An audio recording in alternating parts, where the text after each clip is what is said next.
Hello, and welcome to Khyber Shards, a 5th edition actual play show set in the Eberron campaign world. It is Friday, so we have Khyber Shards Answers, and we are joined by Colin. It's me. Hey, it's you. What's up, brother? Uh, so we're in, as I've mentioned, a weird position. Weirder than I've been in my, this is my third live play campaign, and this is the You first old time hand.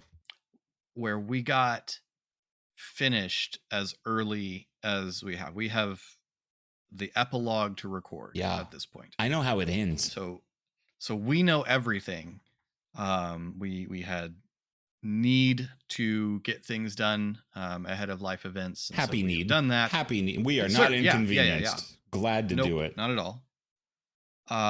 But yeah, so we know lots, and so we're gonna try to answer your questions. Some would say too much. Without resorting to those spoilers that we are very aware of. But we have several questions, and I think they cover most of the things that I would have asked. So I'm going to start with pretty those uneventful last episode, right? And yeah, it really was. Nothing filler. It's just a quick combat. 20-minute adventure, in and out, Morty, real quick. Yep. Laura starts things off real light. Mm-hmm. Colin, hi. How do you feel about killing my one true love? Drakir's not in this game.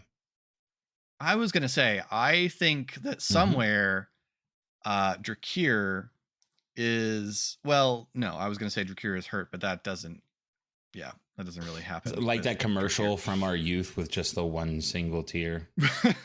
No expression on the face, just one single tear. Drakir's fine. Yeah. We brought Tommel back. Oh, Demise. Demise. I don't feel bad at all. I think it was badass. It really was a great kill. Man, that moment was so good. The dice behaved so narratively with her failing the concentration save at just the right moment. Like that was perfect. It was cinema. I loved it. I was so happy with it. And I'm going to be honest. I feel like I will tease Laura all day. Like they love your misunderstood or troubled characters, but like Demise a bad guy. I was gonna say I don't really feel like I presented Demise as misunderstood. I like the closest thing is Demise had a understandable grievance against Ezri as a person who just got favor with Lady Vol, whereas Demise has been working towards that for so long. And I think you mentioned it in a KSA way back when. Yeah. But we met Demise under the assumption we would fight her. That was what I thought was going to happen. She was introduced as like and I don't know if you intended on having her be recurring, but an incidental villain, like just a roadblock on our heist. And she was given substance from there. So I don't feel like there's been the intention of depth for her. She a bad guy. So no, I don't feel bad at all. I would love to do it again in the epilogue if I'm alive and if we go back in time. Speaking of that, Emily has a similar question from a different direction. Do you feel any regret over how Demise's demise will be short-lived, given that she'll be alive when you go back to the main part of the timeline? Or is the fact that you killed her once satisfying enough that you don't want to go out of your way to kill her again? This is going to back up Laura, unfortunately, as I answer this. The Demise that was just killed had it coming for crossing sideways against the strike force and being on the side of evil. Where she is at the time that we left, I mean, we just did a job with her. If Colseer does not invade, if things are prevented, we don't have any idea what that would look like as the relationship progresses for Arandis, because if for no other reason, then Ari has kind of brokered us to a place of neutrality. And so that was really, and not just the fact that we were in the darkest timeline, but the darkest timeline version of Demise. Like, the possible bad guy had gone all the way bad guy, and she was the top henchman in the bad guy crew. So, like, that's not who she was the day we left. And Pog doesn't like her. Pog is not a friend. Kind of bummed that the first murder didn't take. But there wouldn't be a cause if we were to be successful. There would not be a cause to go hunt her down and reapply murder. But no, the one that got it had it coming. Don't yell at me. Emily also asks, did Pog ever consider taking up Irandis's offer to bring everyone back? Or did he, upon hearing it, think, yeah, that's a bad idea? That's a very good question, especially because it's in two parts. No, Pog never considered taking it. There's no. Mom would be the easy answer and say, bring her back. Pog does not like the manipulation of people's lives. And having found a place of belonging and of purpose and trying to be able to turn around and fix things that are broken, that's not worth breaking his belief in that destiny is all. But he also would have had understanding for the members of the strike force had they decided to. Ari in particular, because Ari's had it bad and has a lot in his past that shaped who he is in a way that was not positive. And he's had to battle a different kind of a fight. And so if Ari would have said, this is the way I want to go, Shade would have said that, Pog would have debated with them, mostly because there's a continent of people that have been affected.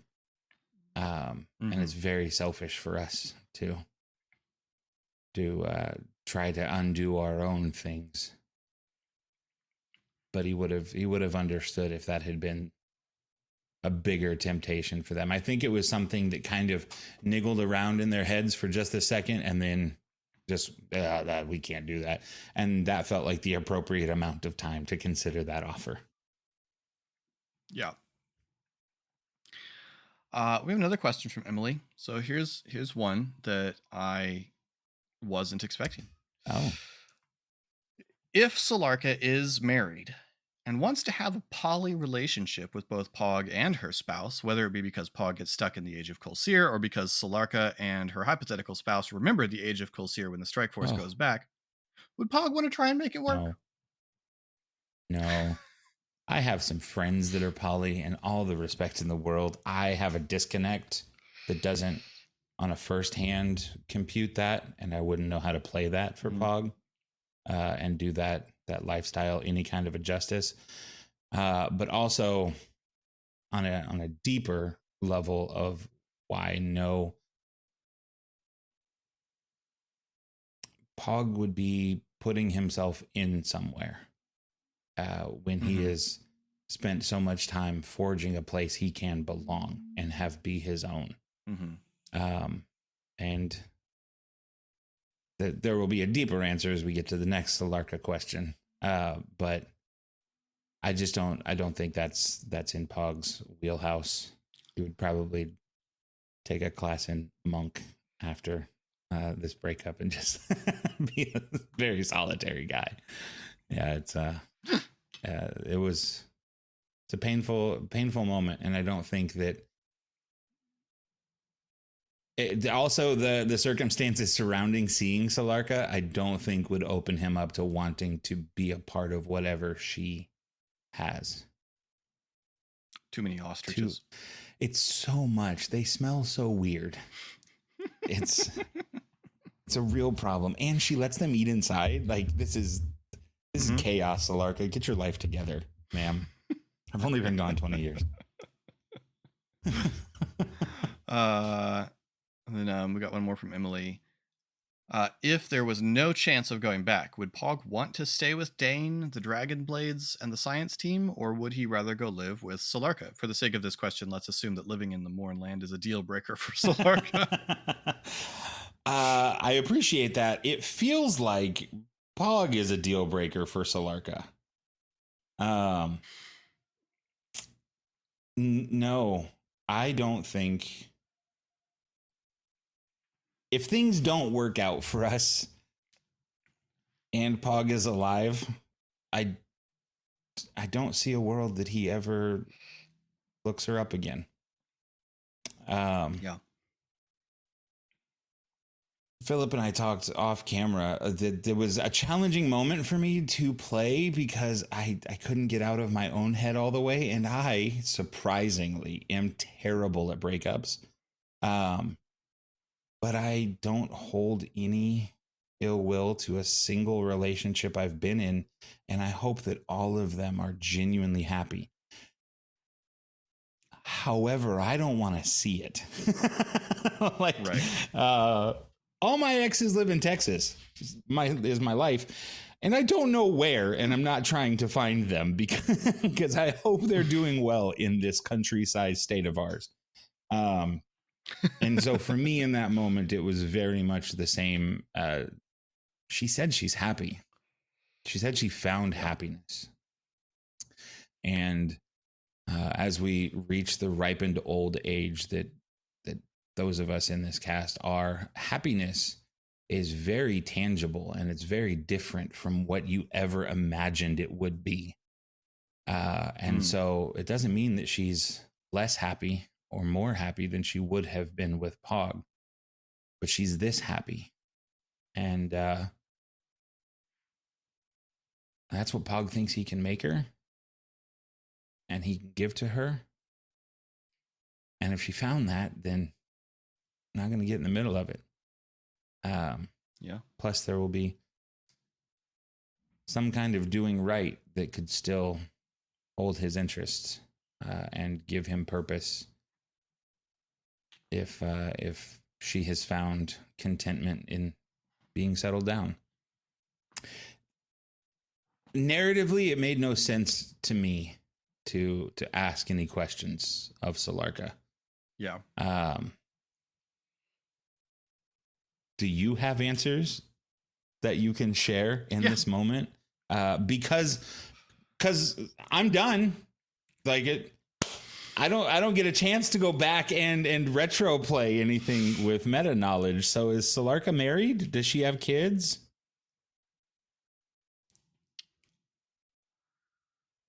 Yeah. Solarca's married and has Good for her. In the age of Colson. Good for her. Yes. Okay, there you go, viewers and watch partiers who wanted the question. Good. As she should. 20 years is a long time for a dude who kissed her and was like, okay, I'll see you later.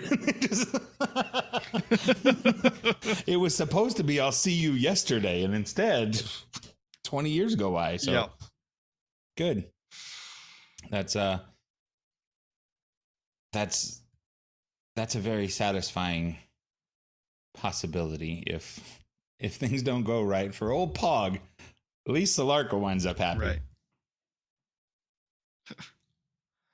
Mia asks, and having been in this situation, I think I know what the answer is, but what was it like not being able to participate in the combat the last episode? Philip could have asked me for anything in the real world, and I would have given it to him. But it was misery. It was absolute misery. Normally in combat, you're sitting there and you're listening to what's happening. You're watching for us on the VTT, seeing where things are lined up, going through your character sheet. I could do this if they're in that position. Okay, they did this, so I need to adjust there. For me, I had an hour to sit there and think about how I should have played the opening move differently. Mm. Because Mm-hmm.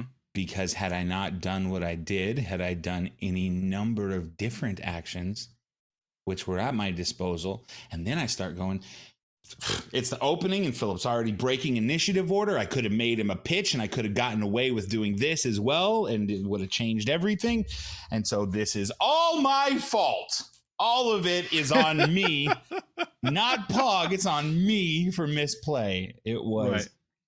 It was torture watching them just battle their hearts out. Mm-hmm. And and you were brutal. You were absolutely brutal Mm-hmm. in that encounter. I was like, and we've discussed this. I fully expected for myself to be brought back to see the Mm-hmm. destruction of the strike force and to be Well, confronted with the and futility. I told everyone, and I mentioned in the watch party that I had. I don't usually do this, but I should because when I do it, it usually goes. It usually works very well. Um, I outlined a rotation of what Demise would do on each round, Mm, barring some sort of major uh, thing happening in the encounter. And as it happened, she was able to not only get Pog banished, but keep Shade and Ari from being able to mutually support one another. And so she was able to really run the encounter to her liking, right up until the moment that Pog came back a little early. But Return of the the Mac. next item, and because I had, so the conventional wisdom is that if you're a DM and you stop pulling punches, you do the worst thing that the villain can do the first move, and that's fair. And there's a style of play that would be the thing to do. Um, but for this encounter, her objective wasn't necessarily, while it might be Demise's preference, wasn't necessarily murder the strike Right. force. Kind of talked about this in the KSA with Eric last time. Um, Arandis knows that the easiest thing to do is to get you guys to agree to something as opposed to killing you. Like that's harder. And so Demise's goal was force you guys to concede that Arandis was right. And so I had kind of a progression, a build up. Pog's arrival actually disrupted the order because Pog and Cal were both able to sort of dogpile onto Arandis, The best boy. and He's the best so boy.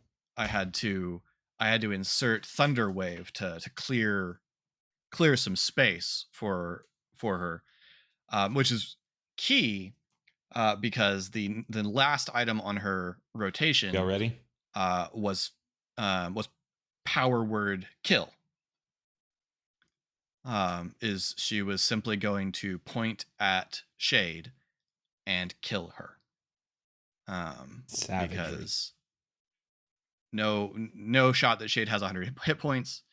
Um, Pog is the only person in the strike force that has 100 hit points when at full.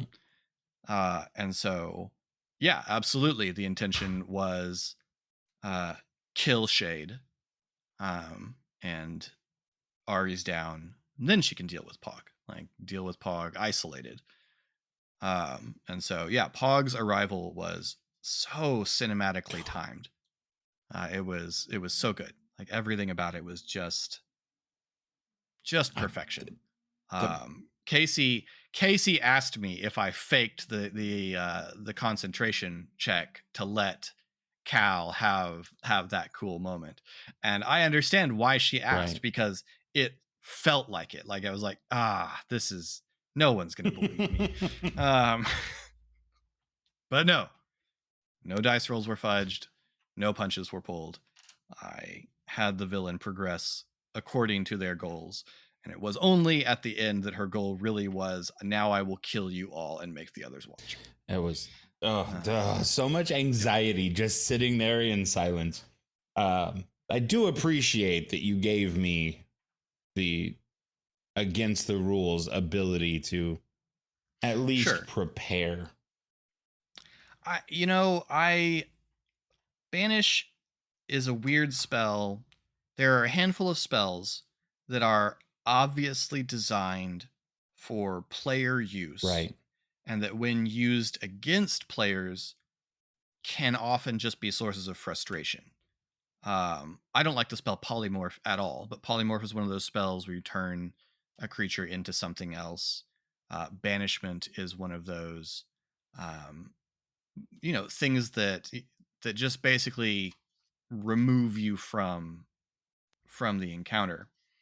Um, any kind of like charm spell is obviously not well designed for use against a player because you got to get the player to now work as though they are Right. charmed, which is hard to It's a do. challenge.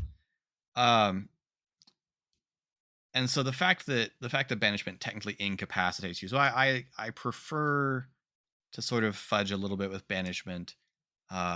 Like the last time I used I've only used banishment twice. The last time I used banishment was against Ari, and I let Ari have a window to see things, and I used it as an opportunity to get Ari to make another deal with an Right. unknowable cosmic entity.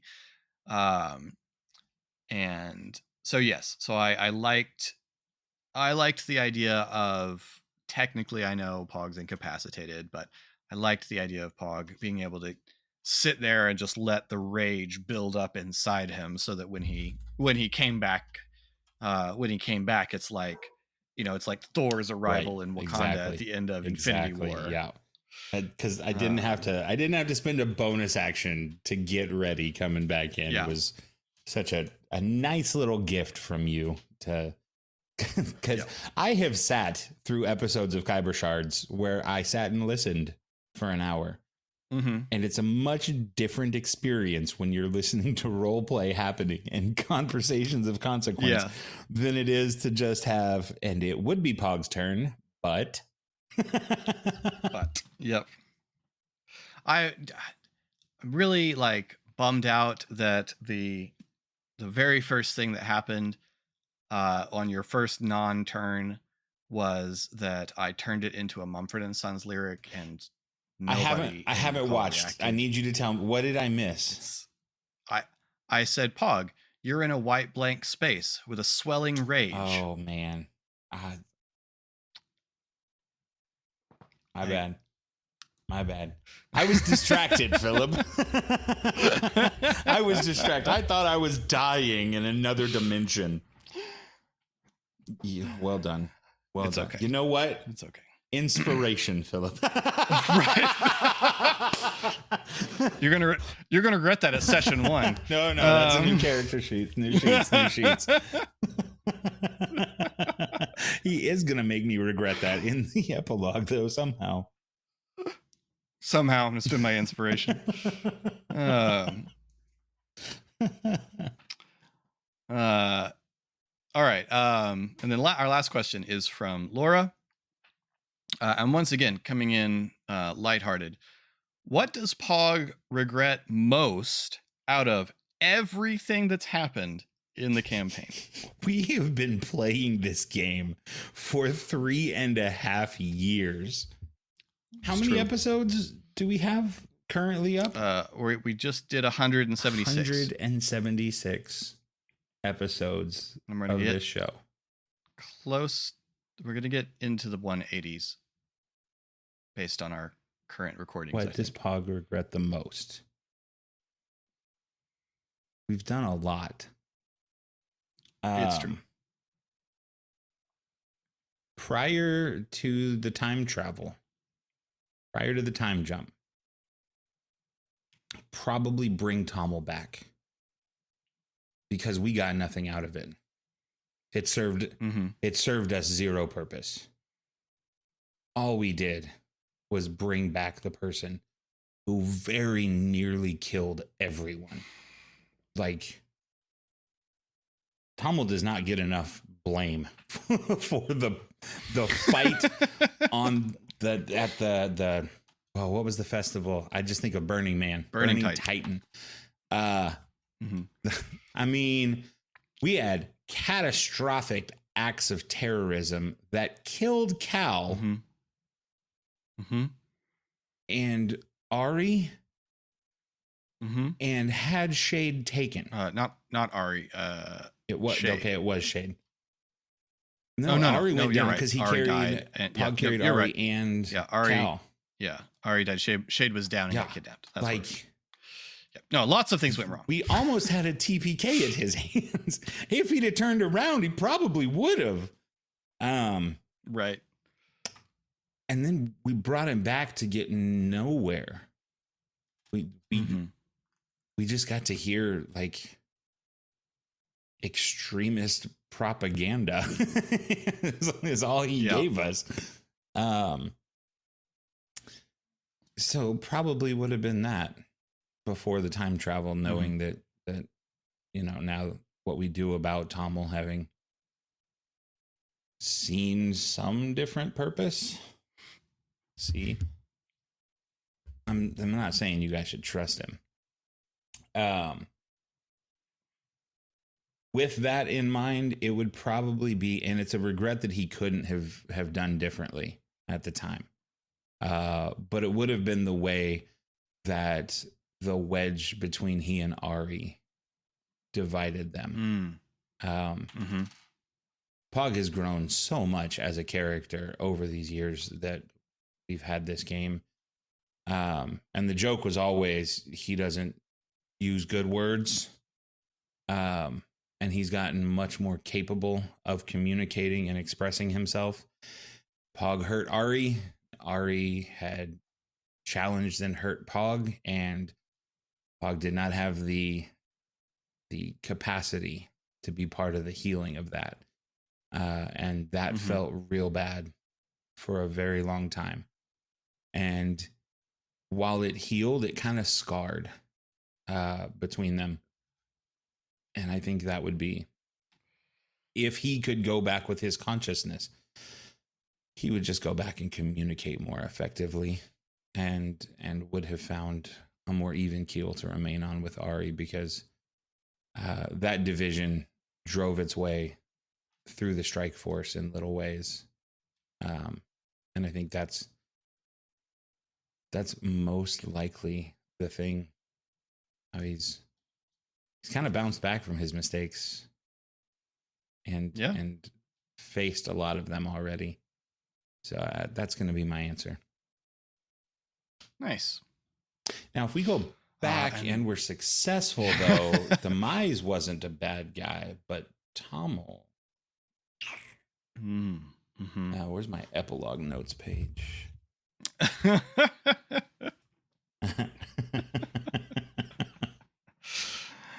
Oh man, we're recording. That's crazy. We're done, Philip. It's like we did a whole. I played a D&D campaign, y'all. Like it's my first ever done.